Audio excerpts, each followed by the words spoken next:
Hey guys, we are getting into the peak of summer and the days are getting so darn hot, but there is a holiday coming up that will hit the spot. This Sunday is National Ice Cream Day. Yes, finally. What? Like how they did that. It's on Sunday. Sunday with a cherry on top. What's your favorite ice cream or ice cream combos? You know, I like a strawberry with Butterfinger. Isn't that a weird combo?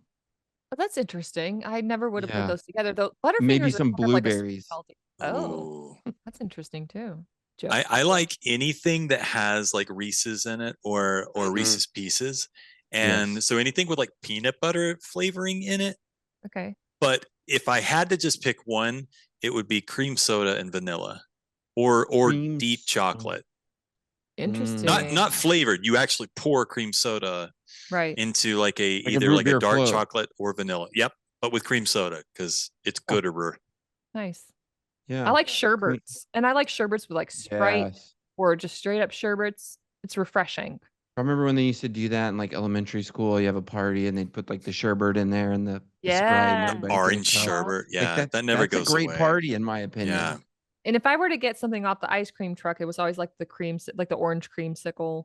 Something with because it's consistent. You know it's going to be good, especially if it had that whatever the heck that white ice cream stuff on the inside was. It was like I don't even know what it is, but that you would eat the hard shell. More ice cream. It's got layers like onions, white, man. Cold stuff that's kind of sweet. What's this? It's milky, Bless your heart. icy. Might have been a dairy product of some like sort. A creamy, like a sugary, like a. I'm calling the cops on you, Adam. Sounds like ice. I don't know, something like that with a cream. In honor of National Ice Cream Day, let me just dish to you a little scoop of history and tell you all about the ice cream barge that churned its way through the Pacific Theater during World War II. The Navy had an ice cream barge which produced ice cream in large quantities to be provisioned amongst the sailors and U.S. Marines serving in the sweltering heat of the Pacific Theater. Deal with it, Army. Right. The craft, a concrete barge, which I wonder how you make concrete float. But anyway, it was acquired from the U.S. Army and worth $1 million. It could process 10 gallons of ice cream every 7 minutes, or approximately 500 gallons per shift, and it could store 2,000 gallons on board. It cruised the Western Pacific area of operations. At one point, it was anchored at Naval Base Ulithi. Am I saying that right? Ulithi? Not to be outdone, the Army had 3 ice cream barges of its own, thus spreading frosty joy among the branches. Quick poll. What do you guys think? Would you want ice cream made by a sailor or ice cream made by a soldier? Well, I just like that the Army is gonna, 3 up the other branches by having 3 more barges to produce mass quantities of ice cream. And you know what?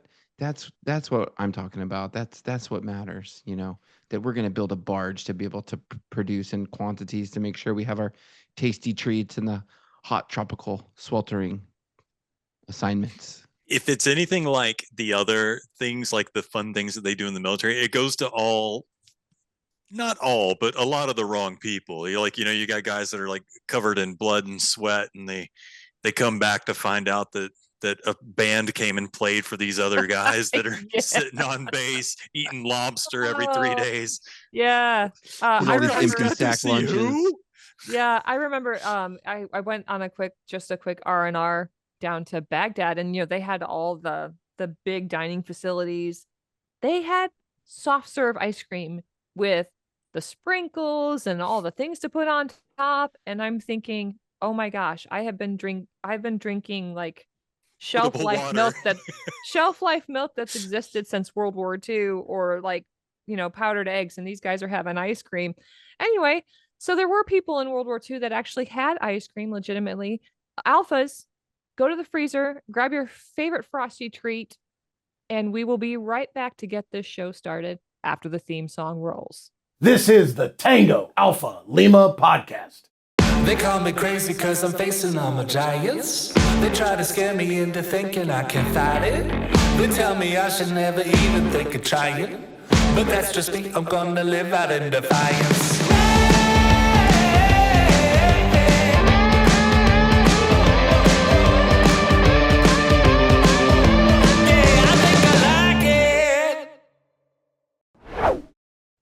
welcome Alphas. Thanks for joining us. Our guest today is Eric Stoffers, founder of BioXcellerator. So this is the stem cell therapy that we talked about a few weeks ago when we had Crispy Avila on. So we're going to take a deeper dive into what this innovation can mean for the treatment of autoimmune and degenerative diseases, as well as orthopedic, spine, disc, and neurological conditions. But before we get to that, Joe's got a Be the One Bravo Zulu for us. Joe?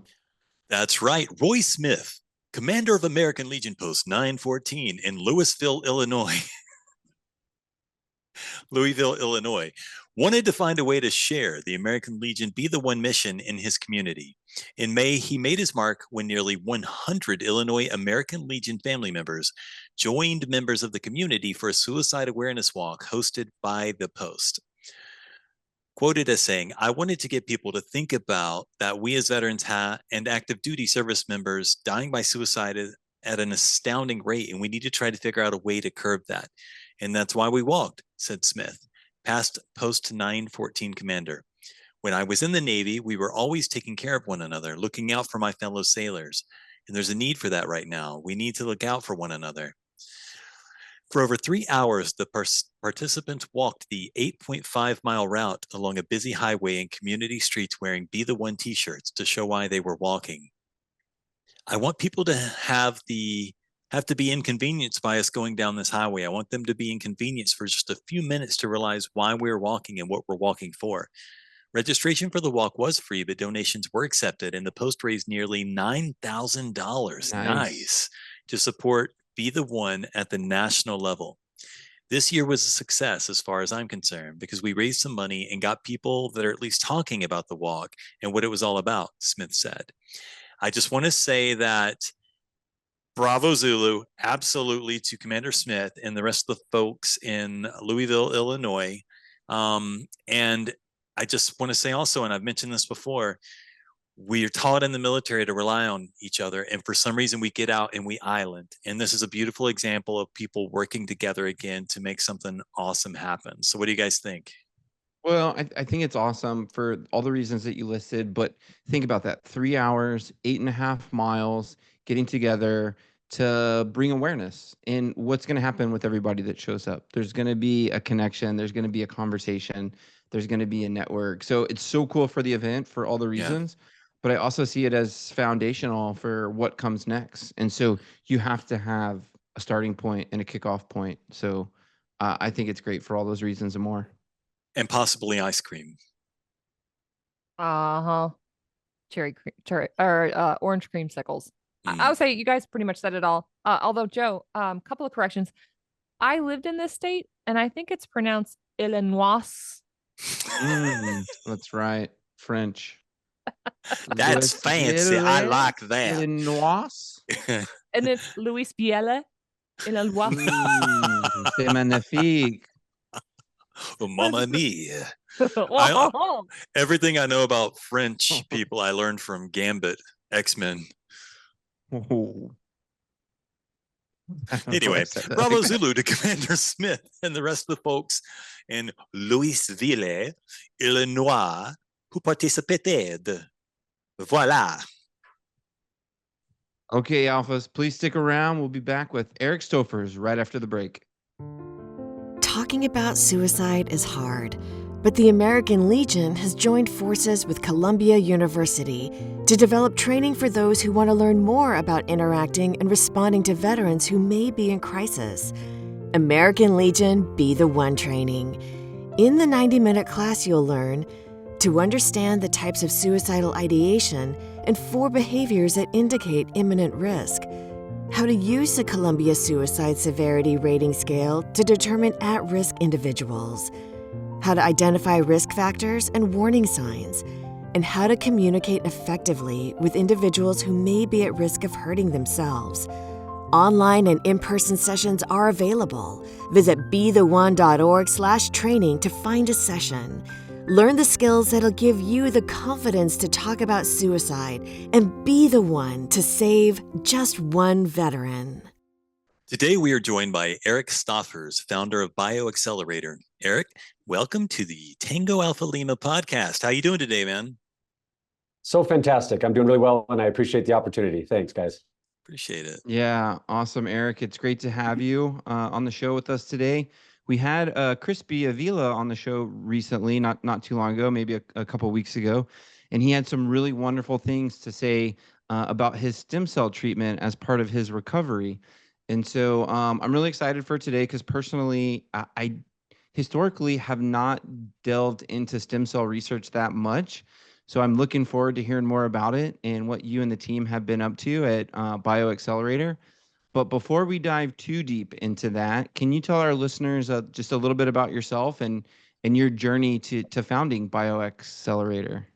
Yeah, sure. And I've got to give a shout out to Crispy also because, man, I love that guy. He's such a good human being. What a crazy story and Yeah. a trying story as well.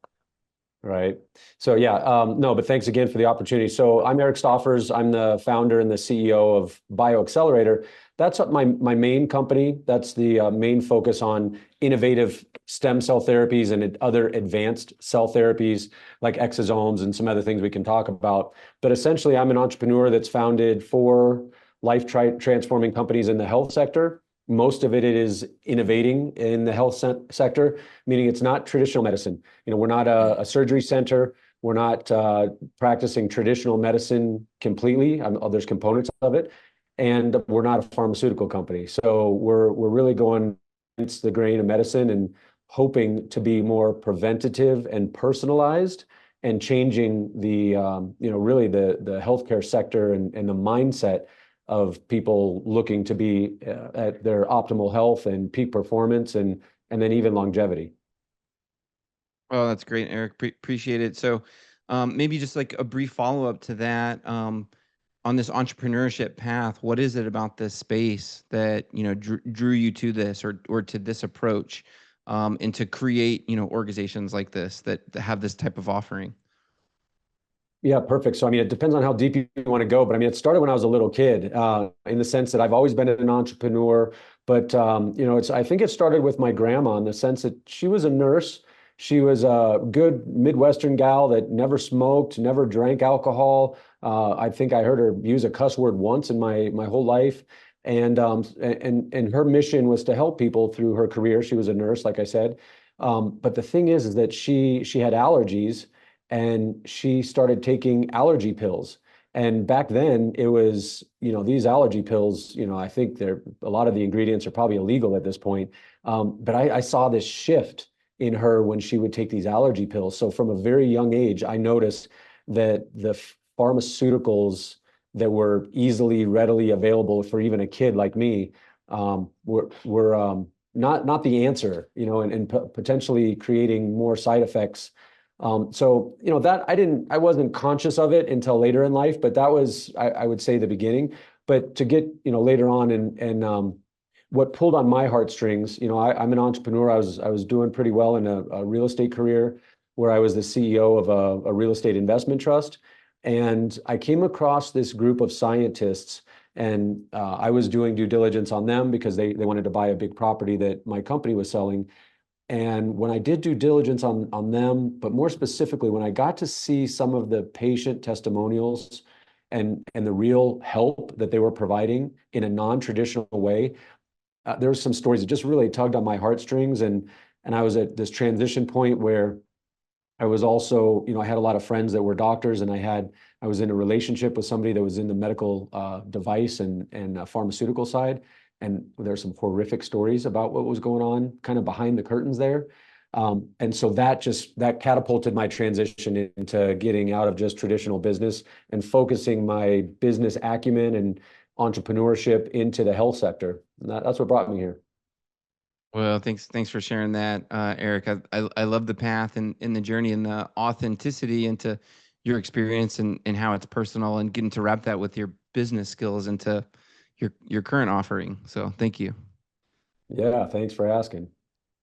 Hey, Eric. Actually, I think it's kind of the brilliance behind what we're doing, actually, in the sense that most of the clinics that are in our space are also owned and operated by scientists and doctors. And they have, they've spent their whole lives in the pursuit of helping people. So they're in that mindset already. but they don't necessarily have the same business mindset that allows you to fight against big organizations like the pharmaceutical companies. So yeah, it's been a wonderful combination of business and medicine. Wow. Thank you for spending some time with us today. I was going down a rabbit hole in preparation for the show and saw this testimonial video that was showcasing a ton of like high profile athletes, actors, influencers. But as Adam said, that we talked to Crispy, who's a veteran. So I got to my curiosities were piqued, and I was wondering, like, who are candidates for BioXcellerator? Like, what are the therapies? What kind of treatments are we looking at? Who should look at your treatment? Great question. We have been blessed to have gained some notoriety through, like Joe Rogan talking about us, or some of the athletes and professional singers and movie stars and actresses glowing that too. I mean, it's crazy. Yeah. Yeah, no, I mean, it's amazing, and quite frankly, we need them to talk about us. People with a platform, we actually need that, and this is something that I'm veering off, and I'll get back to your question, but I think it's kind of criminal that in the United States, I, as a American business owner, developing new technology and administering that to help people, to help mostly American people, I'm not allowed to advertise in the United States. Because stem cell therapy is technically not fully legal from the FDA, even though there's no debate in the scientific community that it's both safe and effective. And it's safe and effective for a lot of indications. And that's getting back to your question, Stacy. The efficacy of the treatments are incredible for things like orthopedic injuries, autoimmune disease. Now, typical autoimmune disease that are more inflammatory in nature, so not all of them, but the most common ones. And then also neurological conditions. So it's a whole host and variety of different treatments that have good success and varying success based on what we're treating. But our focus is on just regular people like you and I. That's the majority of the people that we help. But again, we are very blessed that we have people with platforms that are willing to talk about us because they're getting results, and it's not available in the US, and they have to come to countries like Colombia, where my clinic is. So they're kind of also fighting the good fight with us and using their platform to educate people. I love this. And I think that one of the things that we have to deal with a lot is and we touched upon this before, is with so much information comes so much misinformation. And I think that it's a fight that you have to fight, unfortunately. But we're also in a point where we can pull people together that can share their experiences, people that can talk about what you've done, people like Crispy that can say, hey, my quality of life has been drastically improved by this. And the more people get involved in this, the more affordable and accessible this can be. We just need help. We just need people to be talking about this. So as you've been doing this, the field of regenerative medicine has been rapidly evolving. You've been a huge part of that. So I know you guys stay cutting edge, but what are some of the biggest challenges you've faced in advancing as time goes with BioXcellerator? Well, you actually hit on a big part of it, Joe, is that it's the educational piece. Mm-hmm. The term stem cell is being used in a wide variety of areas, that some of which are just not accurate. I wish we could have different names for this particular cell, and we do. There's different types of cells, and it could be hematopoietic cells or mesenchymal stem cells, which is what we use. But there's a wide variety of misinformation, to your point.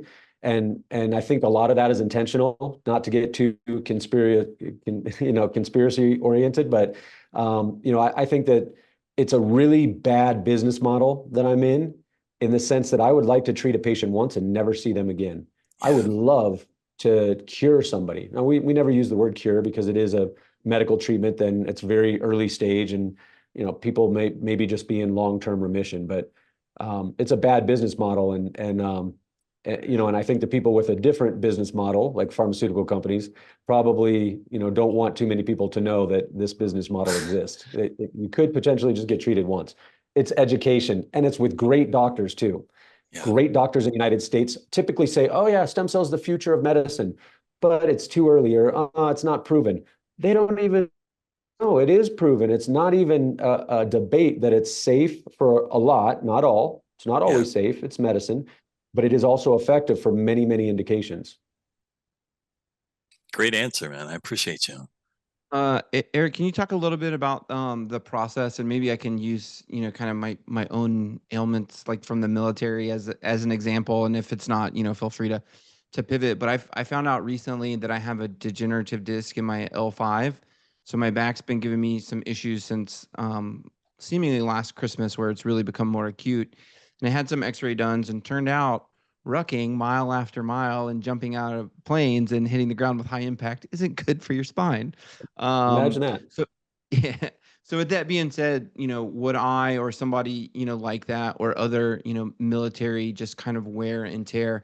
And then what exactly is this, stem cell? What is it doing? And then within BioXcellerator, my understanding is that's just one component of your kind of suite of offerings and protocols that you put together to offer this kind of like holistic healing package. Okay, yeah. So you are, again, you're a perfect candidate for us, and diving a little bit deeper into, why you should probably look at a clinic like mine, or some of the very few that are offshore and able to treat spine and disc injuries. Number one is because we have a neurosurgeon that is a fellow in spine that would be doing those interdisc and interfacet injections. Whereas sometimes you see these practitioners that are not trained in that specialty doing those pretty invasive and potentially dangerous injections. But the bigger point is that in the United States, the number of cells is not only limited to a very small amount, but the science itself is antiquated. It was great 30 years ago. But now there's just so many better techniques, less invasive techniques, but also much more efficacious techniques, meaning wort and jelly mesenchymal stem cells is what we do, and we can dig into that in a second. But the stuff that you're seeing in the U.S. is also invasive in the sense that they have to extract adipose tissue from your belly. So this is fat that they're liposuctioning. They're taking an incision, sticking in a cannula, sucking out a bunch of fat, having some trauma. Or the other option is BMAC, or what's called a bone marrow aspirate. And they're taking a huge needle, puncturing your iliac crest, sucking out some bone marrow, and then just doing this really minimal technique by spinning it in a centrifuge. So, there's some efficacy, but really, not worth the money that you pay for it.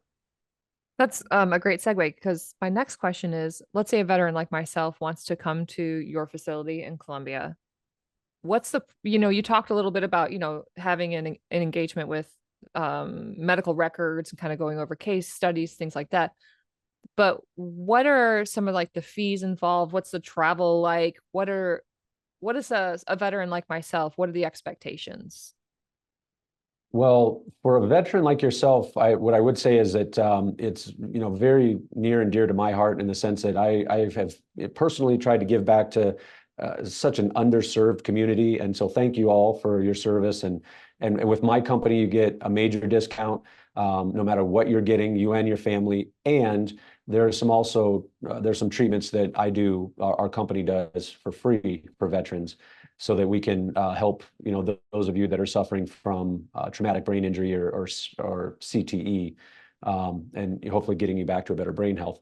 But to get to your question, we take a white glove approach. So something that we really pride ourselves on, that not just being a sterile medical clinic, which we are that part too, but we also have this white glove approach where we have a concierge that essentially takes you from point A to point Z. And so you have somebody that's working with your doctors that are helping you collect the medical record. So really, you just have to call us and say, hey, I'm interested, and here's my doctor, and they'll have my images, and we'll take all of that, get you scheduled for a doctor's telemedicine conference.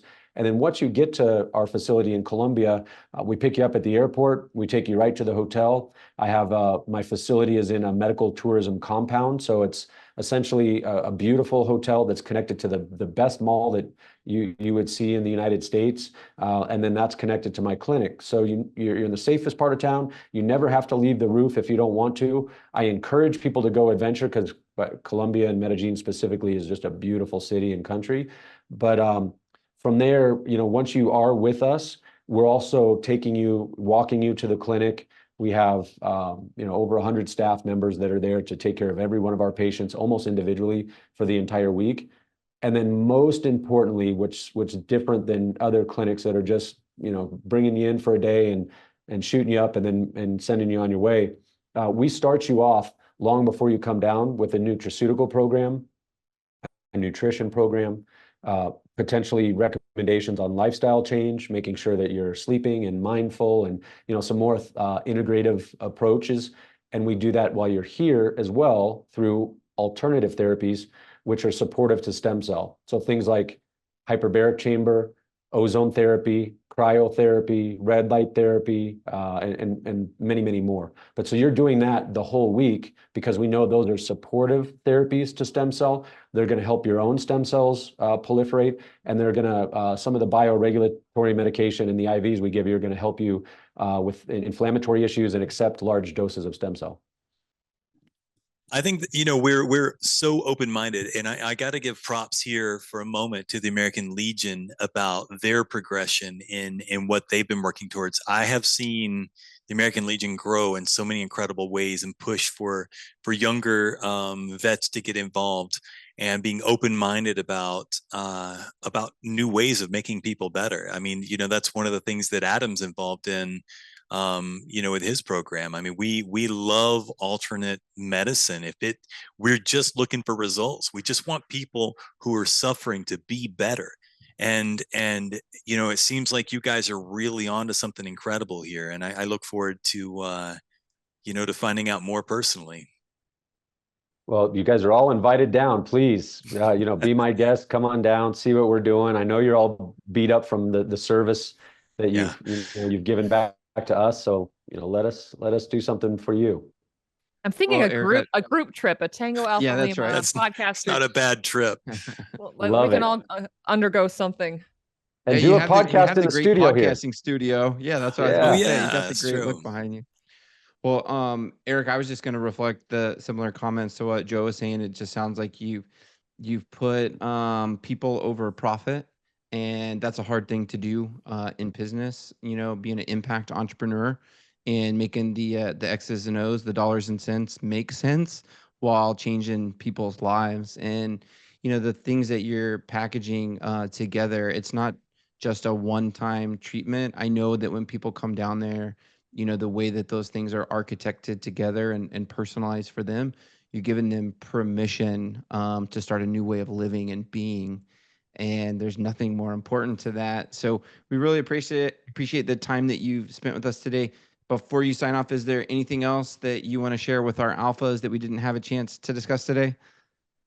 No, you guys asked some fantastic questions. I really appreciate the opportunity. Like I said, it's important for us to, use platforms like yours to educate people because there is a lot of misinformation. And if for anybody that has been listening, any of your audience, that any of this resonates, or if they have any more questions, I would sure appreciate, the chance to educate them.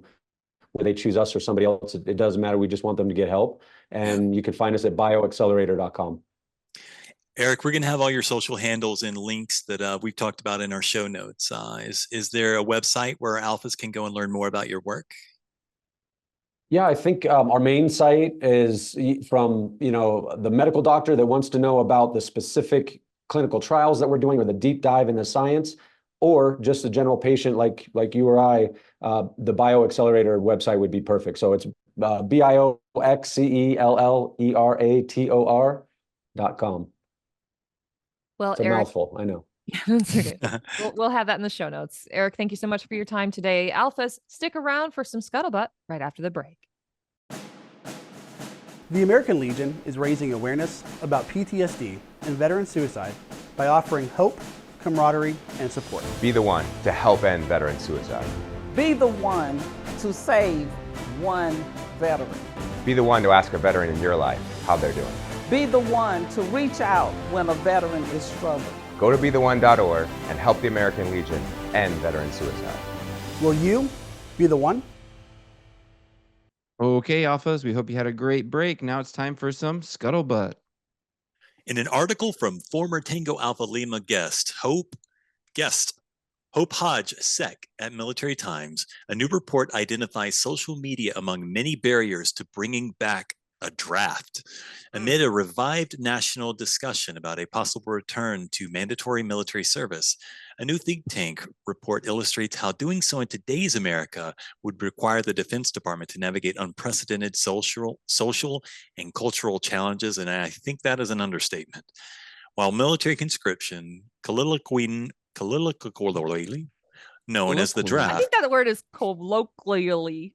colloquially, Words.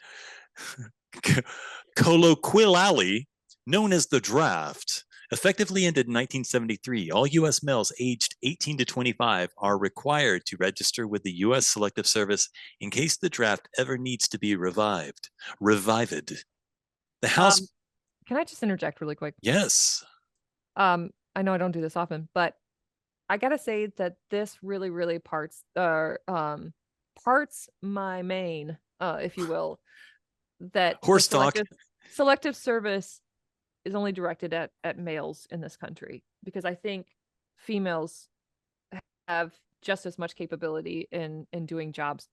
And now that there are no barriers on genders based on occupation, it makes no sense that we should not register either.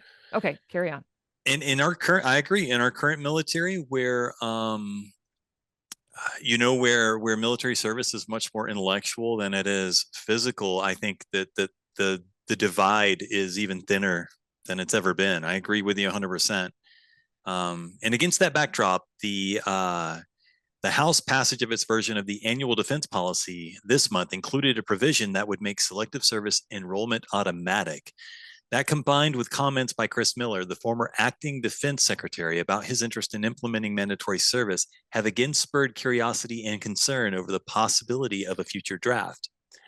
Washington, D.C. based think tank Center for a New American Security, or CNAS, released a report about what it would take to do just that. The 35-page document, titled Back to the Drafting Board, it contains 11 recommendations pulled from a tabletop exercise run by the think tank to simulate the mobilization of conscripts in a military crisis. If you're wondering why I stalled there, I was going to make a Back to the Future joke. I lost it. I didn't know where I was going with it. So anyway, the report emphasizes that a military draft should still be considered a measure of last resort, not a tool for meeting peacetime military needs or a way to encourage national service. Based on the exercise, it appears that American culture and resistance to the draft in its historical form may present a major obstacle. The U.S. public has to believe that the draft is enforceable for mobilization to work. The report's authors found, and social media messaging could amplify perceptions of inequality or inequity, or perpetuate disinformation from adversaries. The credibility on day one is really going to matter for proper implementation if we ever have to enact a draft. Catherine Kuzminski, the report's primary author, told Military Times, there's a lot of ability to sow confusion. It's like the more information we have, the more misinformation we have as well, and it's hard to sift between those. But a viral video of a pop star ripping up a draft notice, or a social media allegation that a local draft board is racist, for example, could quickly turn the tide of public opinion against drafting authorities. And unfortunately, those allegations are impossible to fight. I mean, when somebody says something, public opinion is public opinion.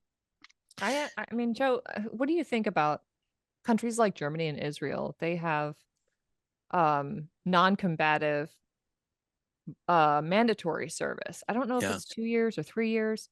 And I think that you have the alternative to do civil service of some sort. So whether it's community-based service, but I think all that said, like if you are against combat roles, then perhaps it's a segment of the military that fulfills those sort of non-combat roles. that helps free up people who are volunteering and stepping up as well. Just a food for thought. I think these things, anyway, sorry.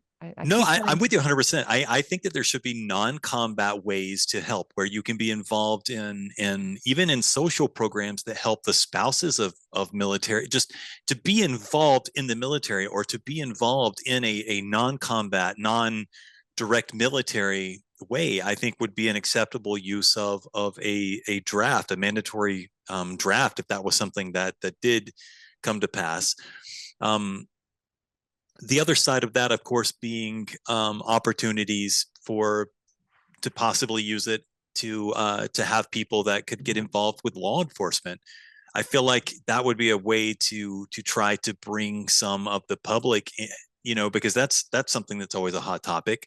But if you had people that were there for the purpose of making sure, that people were acting correctly, I think I don't know. It's just, there's a lot of ways that this could go. But I think it's right. She suggests, on the other hand, that enlisting well-known sports figures or celebrities to promote responding to the draft as a civic duty could help the Defense Department and the Selective Service get in front of these obstacles. The likelihood of legal challenges, the current all-male draft mobilization model, just like you mentioned, could create a significant delay in building emergency force of conscripts. Declining trust in institutions could result in historically high rates of deferment, conscientious objector requests, draft dodging, raising the possible need for more muscular enforcement mechanisms, which is a slippery slope. So like you said, I think we need to make sure that if something like this were to happen, there were options for people to get involved in serving the country and not just the military. Military services would likely need to relax military entry standards to accommodate a conscripted force of young people who largely don't meet fitness, education, and mental health standards. Professional all-volunteer force isn't ready to accept conscripts into the ranks. Training would be a big issue with a lot of this. Military entrance processing stations, or MEPs, which are now facing delays in recruit processing due to health record screening through the new Genesis platform, would have to get staffed up as well to all these new inductees. But story goes way more into depth talking about actual exercises, and we'll have the link in our show notes as well. Yeah, so just a few thoughts from my perspective is, so there's like the conversation that we're having of what if a draft and how do you do it, and looking at all the ins and outs of it, where it can go wrong, where it can go right, how it should be managed. But then I think, like, why do you have a draft anyway? Well, because you need a critical need that's not being met. So I think there's a whole nother conversation around why is that critical need not being met, and how is our nation and our defense strategy and what's going on maybe not resonating with another generation. And so I think some of those things need to be addressed. But I think exercises like this, are good as well. And I think it's those two things in concert that would ultimately, inform the way forward. So I just think you have to take a holistic view. And I think, maybe there's some things that we could do differently, or we could do better, because, we've had conversations on this podcast with, folks looking at the Afghanistan War Commission, for example, and the challenges that were even done just in Afghanistan and Iraq, let alone what's happening, right now in other stages around the world. And so everybody's looking at it and asking, questions. Is this what I want to partake in if it's going to be handled in this way? And so that's where the undertones of people against, a potential draft would be coming from. So those things need to be addressed as well. No, you're absolutely right. But like I said, we'll have a link in the show notes if you want to know more. Okay, this uplifting story comes to us from our friends over at Task and Purpose. Shout out. The Northern Illinois Bottle Cap Balloon Brigade is a hobbyist group that builds, launches, and tracks pico balloons, lightweight balloons that can carry a small payload like a radio tracker or camera, and generally cost between $12 and $200. Since 2021, the group's balloons have circumnavigated the Earth in peace, Joe. Then in February 2023, the group announced that it had lost contact with one of its balloons somewhere over Alaska or possibly Canada. That same day, a U.S. Air Force F-22 Raptor, a $142 million fighter jet, downed an unknown high-altitude object over the Yukon, Canada, using an AIM-9X, a $400,000 air-to-air missile. Always fun when you get to pull the trigger on one of those. At the time, the U.S. military had recently shot down a Chinese spy balloon, followed by 3 other objects in the span of 8 days. Although media outlets speculated that the F-22 may have shot down the missing Pico balloon over the Yukon, the Northern Illinois Bottle Cap Balloon Brigade, that's fun to say, said at the time that there was not enough evidence to say what had happened because the wreckage of the object had not been recovered. A spokesman for the group did not respond to emails from Task and Purpose asking for comment. After dubious shootdowns, NORAD had since learned to check hobbyist websites to identify balloons. Prior to February 2023, NORAD was unaware of just how many balloons are flying through North American airspace, he said. We knew there was a fairly extensive hobbyist balloon and other kinds of balloons up there, either schools or other research organizations that had balloons up there, Armstrong said. But we had no idea the extent and the numbers. Now, NORAD detects about a dozen hobby or weather balloons per week, but the command is not able to quantify the total possible number of small balloons that are flying over North America at any given time, Armstrong said. So, look, I think this is just a big cover-up for all the UFOs we're seeing. Obviously. Poor E.T. God rest his soul. What did you think when all this balloon shoot down, spy balloon? Look, when somebody runs out on a tab at a restaurant, the poor waitress has to pay for it, and that's awful. So what happens when you shoot a $12 balloon down with a $400,000 missile? I think it should come out of your paycheck, obviously. Yeah. I think You he get a might medal, have actually. jumped the gun on that. I gotta say, balloon. I'm not a fan of balloons. Just recreational balloons. You know, when people do like balloon releases for weddings or birthdays or other kind of celebrations, they like. Hiya, Georgie.